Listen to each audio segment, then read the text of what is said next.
السلام علیکم، آپ دیکھ رہے ہیں کے نیوز چینل۔ خبر شامل کرتے ہیں فیصل آباد سے۔ جڑاوالا ضلعی اور تحصیل انتظامیہ کی طرف سے شہر میں سمارٹ لاک ڈاؤن ختم کرنے کے اعلانات، دکانداروں اور عوام کو ایس او پیز پر عمل کرنے کی ہدایت، ایس او پیز پر عمل نہ کرنے پر دکانیں سیل کرنے کی دھمکی۔ تحصیل انتظامیہ کی طرف سے کیے جانے والے اعلانات کے باوجود لوگوں کا فیصلہ ماننے سے انکار۔ مزید تفصیلات دیکھتے ہیں محمد رضوان عاجز کی اس رپورٹ میں۔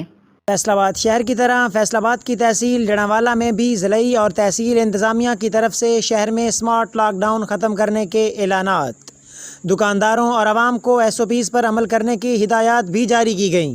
ایس او پیز پر عمل نہ کرنے پر دکانیں سیل کرنے کی دھمکی بھی دی گئی۔ تحصیل انتظامیہ کی طرف سے کیے جانے والے اعلانات کے باوجود لوگوں کا فیصلہ ماننے سے انکار۔ عوام کا جم غفیر بغیر حفاظتی اقدامات کے بازاروں میں امنڈ پڑا۔ شہریوں اور دکانداروں کی ہٹ دھرمی سے کرونا وائرس پھیلنے کا خطرہ بھی بڑھ گیا ہے۔ کیمرہ مین صفدر نذیر شاکر کے ساتھ محمد رضوان عاجز، جڑاوالا۔